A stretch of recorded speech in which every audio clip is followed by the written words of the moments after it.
Muy buenas noches, profesora. Hoy junto a mis compañeras Juliet Liliana Pedraza y Mayra Alejandra Peralta y quien le habla Sandra Marcela Vega, hablaremos de la materia, los estados de la materia y los cambios de la materia.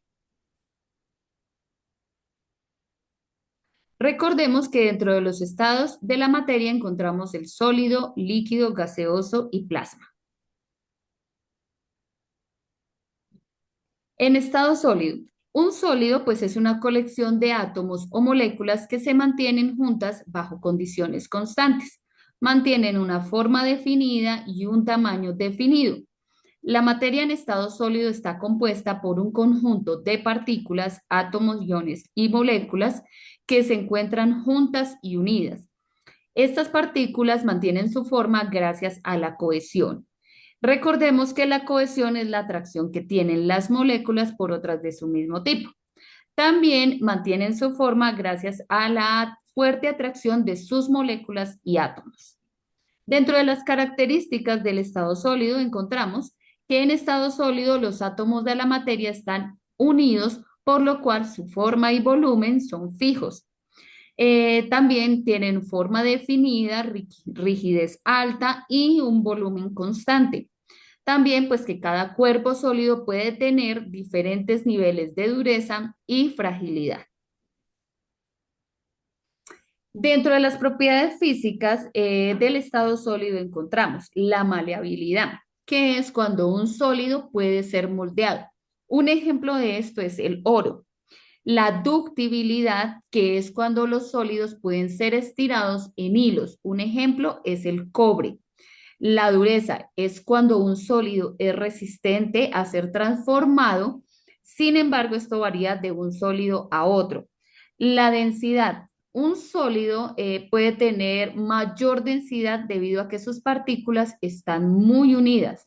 Y la elasticidad, que es la capacidad que tiene un sólido de recuperar su forma original después de ser deformado. Dentro de las propiedades químicas encontramos la reactividad, que es la capacidad que tiene un sólido para reaccionar a otras sustancias. La oxidación es cuando un sólido tiende a perder electrones y combinarse con el oxígeno. La solubilidad, que es cuando un sólido puede disolverse en un solvente. Y la combustión, que es cuando un sólido puede quemarse en presencia del oxígeno. Acá encontramos algunos ejemplos del estado sólido de la materia. Dentro de ellos encontramos un cubo de hielo, una lata, una roca, una guitarra, una bicicleta. Todos estos son ejemplos del estado sólido de la materia. Ahora hablaremos del estado gaseoso. El estado gaseoso consiste en el agrupamiento de átomos y moléculas con poca fuerza de atracción entre sí o en expansión, lo cual no les permite unirse completamente. Estas moléculas se encuentran expandidas a lo largo del contenedor donde se encuentran, hasta cubrir lo más posible el espacio disponible. Por otra parte, la densidad de los gases es mucho menor que la de los sólidos y líquidos y tienen muy poca respuesta a la gravedad. Dentro de las características encontramos que los gases pueden ser más o menos densos que el aire dependiendo de su naturaleza, pueden desplazarse con poca fricción desde un envase hacia otro y las partículas de los gases están tan alejadas entre sí ya que su peso total es menor y son menos afectadas por la gravedad. Dentro de las propiedades físicas de la materia encontramos su forma y volumen, es decir, que éstas se adaptan al recipiente que las contiene. La difusión es cuando se mezclan entre sí debido al movimiento aleatorio de sus partículas. La densidad. Estos presentan baja densidad debido a que sus partículas están muy separadas entre ellas. Y la presión, que es cuando las partículas de un gas chocan de forma constante contra las paredes del recipiente que los contiene, ejerciendo una fuerza sobre ellas. Dentro de las propiedades químicas encontramos la reactividad. La reactividad, pues, es que los gases pueden ser muy reactivos debido a la gran distancia entre sus partículas y la energía cinética. La combustión es cuando se libera energía en forma de luz y calor reaccionando con el oxígeno. La oxidación, pues un gas puede oxidarse combinándose con el oxígeno para formar óxidos. Y la solubilidad, que es cuando el gas puede disolverse en un líquido determinado. Acá también encontramos algunos ejemplos del estado gaseoso de la materia, como son pues el aire, las nubes, el viento, el vapor, un globo aerostático. Estos son ejemplos del estado gaseoso de la materia.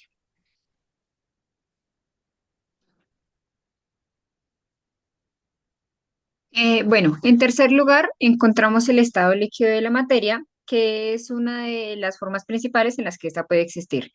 En este estado, las moléculas están más cercanas entre sí que en un gas, lo que les permite tener un volumen definido, pero están lo suficientemente separadas para moverse libremente y fluir.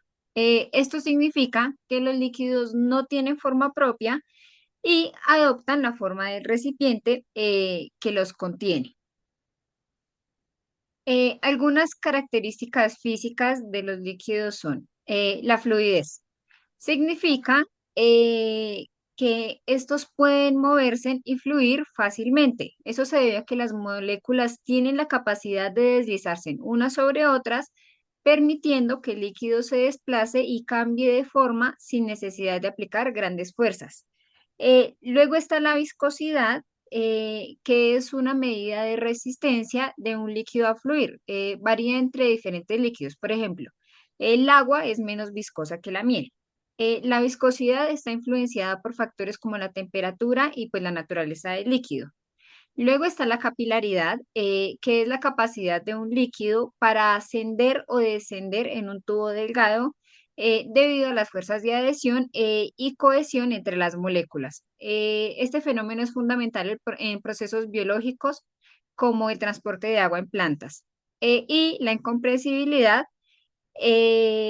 pues esto significa que prácticamente su volumen no se reduce de manera significativa bajo presión. Eso se debe a que las moléculas están ya muy cercanas y se limita la capacidad de la compresión.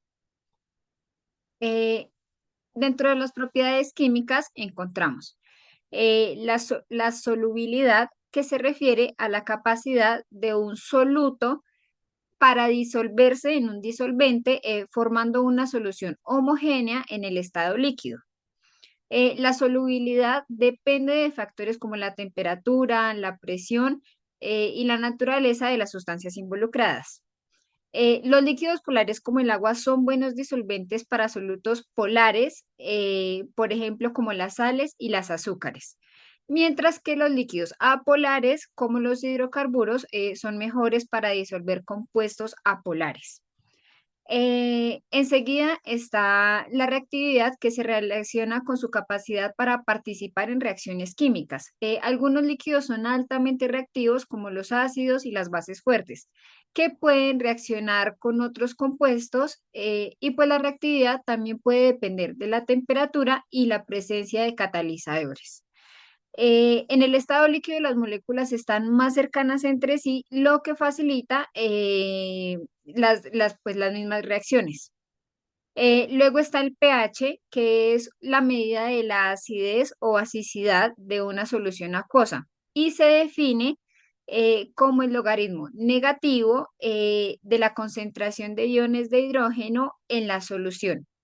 En, Aquí pues varía desde 0 hasta 14, que es desde muy ácido hasta muy básico, y 7 es el punto neutro. La medida del pH es crucial en muchas aplicaciones químicas, pues ya que influye en la solubilidad y en la estabilidad pues de las mismas sustancias. Y por último, la conductividad eléctrica. Esta en los líquidos se debe la presencia de iones.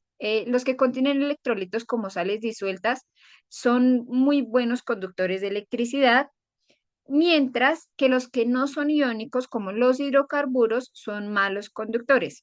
La conductividad se ve afectada por la concentración de iones, la temperatura y pues la misma naturaleza del líquido. En general, o sea, mayor concentración de iones, mayor es la conductividad eléctrica pues, que va a tener el líquido. Aquí hay algunos ejemplos de los líquidos, entonces el agua, la lluvia, una salsa, la leche, una sopa, que aunque varíe su densidad, pues siguen siendo líquidos. Y acá encontramos el estado de plasma. Este se define como un gas ionizado en el que una porción significativa de sus partículas se convierte en iones y electrones libres. Esto ocurre cuando la energía térmica es suficiente para romper enlaces atómicos, lo que resulta en una mezcla de partículas cargadas. En las propiedades físicas encontramos el calentamiento, y es que el plasma puede alcanzar temperaturas extremadamente altas, que pueden variar desde cientos de miles hasta millones de grados Celsius. El calentamiento se produce por la energía cinética de las partículas que aumentan, pues porque absorben energía térmica por radiación. En aplicaciones como en la fusión nuclear, el calentamiento del plasma es súper importante para mantener las condiciones, pues para que ocurran las reacciones. Luego está la radiación. El plasma la emite en varias formas, como en ondas de radio, microondas, luz visible, rayos X. Y pues esta se produce por la recombinación de electrones con iones positivos, así como por transiciones electrónicas dentro de los átomos excitados. Por ejemplo, las auroras boreales y los resplandores de los arcos eléctricos, pues pueden ser claros ejemplos de las radiaciones emitidas por plasma. Eh, luego encontramos los campos eléctricos, y es que el plasma es altamente influenciado por campos eléctricos y magnéticos. Eh, las partículas de las que está cargada reacciona a esto para formar estructuras organizadas con ondas. Esas interacciones son súper importantes para la propulsión eléctrica, para el confinamiento magnético y para dispositivos de fusión. Y por último, la ionización, que es el proceso mediante el cual los átomos o moléculas se convierten en iones al perder o al ganar electrones. Eh, Eso en un plasma, pues implica que un número significativo de partículas está ionizando. Entonces, ahí hay una mezcla de electrones libres y iones positivos, y la ionización, pues puede ser causada por altas temperaturas, por campos eléctricos o radiación. La capacidad de un gas para ionizarse es crucial para la formación y para la estabilidad de un plasma. Eh, Estas propiedades que acabo de mencionar, pues hacen del plasma un estado de la materia único y esencial en muchos procesos físicos y aplicaciones tecnológicas. Em, Dentro de las propiedades químicas encontramos la excitación de átomos y moléculas. Eh, Estos pueden ser excitados por colisiones con electrones energéticos o por absorción de energía térmica. Esta excitación lleva a un estado de energía más alto donde los electrones pues están llenos de energías, digamos que superiores. Eh, Cuando los electrones ya regresan a ese estado fundamental, liberan energía en forma de fotones, lo que contribuye a la emisión de luz y otros tipos de radiación. Tenemos los radicales libres, que son átomos o moléculas que tienen electrones no apareados, lo que les confiere una alta reactividad. En el plasma la ionización eh, puede generar radicales libres que participan generalmente en reacciones químicas, y pues estos son importantes en procesos como la combustión, la formación de ozono y los compuestos orgánicos. Está la conductividad eléctrica, y en el plasma pues este es un excelente conductor de electricidad debido a las partículas cargadas de iones y de electrones. Esta conductividad permite que el plasma responda a campos eléctricos, lo que es fundamental para su comportamiento en aplicaciones como la fusión nuclear y los dispositivos de plasma. La conductividad puede variar según la densidad de carga, la temperatura y la composición que tenga cada uno. Y como última característica química, encontramos la emisión de radiación. Y el plasma emite radiación en diferentes longitudes de onda, incluyendo luz visible, ultravioleta, rayos X. Y se produce principalmente pues debido a la combinación de electrones con iones y por transiciones electrónicas en átomos excitados, y la radiación emitida por el plasma es utilizada en aplicaciones como tecnología láser, iluminación fluorescente o espectroscopia.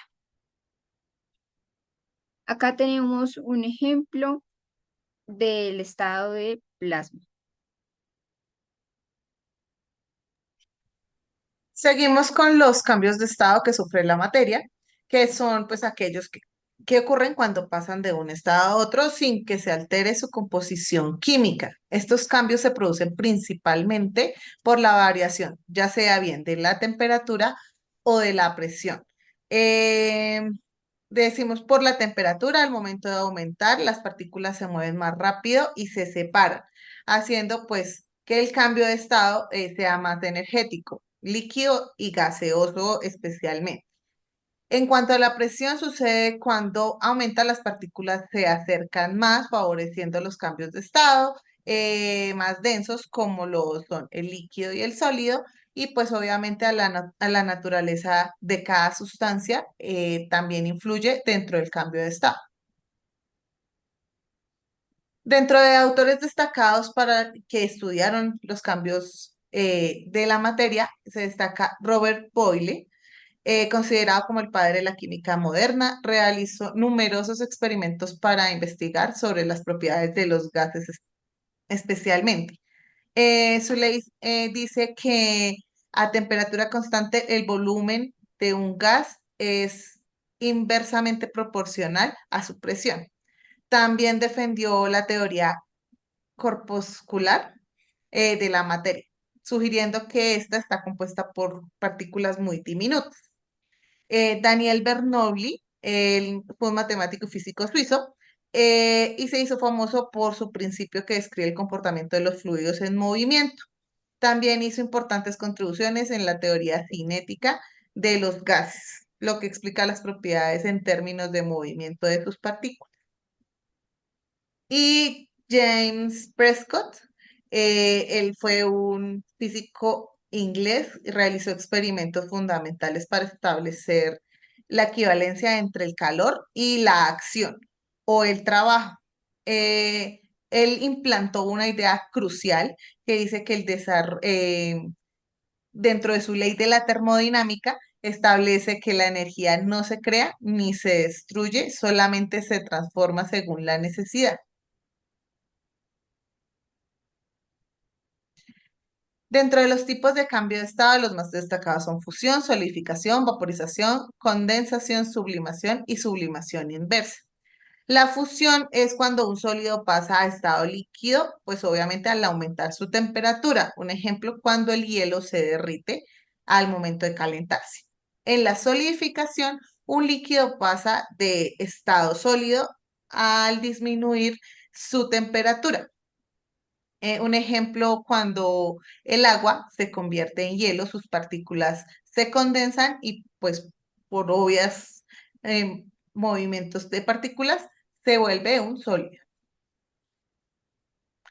La vaporización es cuando un líquido pasa a estado gaseoso. Puede ocurrir de dos formas, bien sea por la evaporización, que ocurre cuando el líquido pues se evapora a cualquier temperatura, como por ejemplo cuando llueve queda un charco y se seca al transcurso del día o del calor del sol. En la ebullición ocurre cuando un líquido supera su punto de ebullición, que por ejemplo en el agua son los 100 grados centígrados y al nivel del mar, ¿no?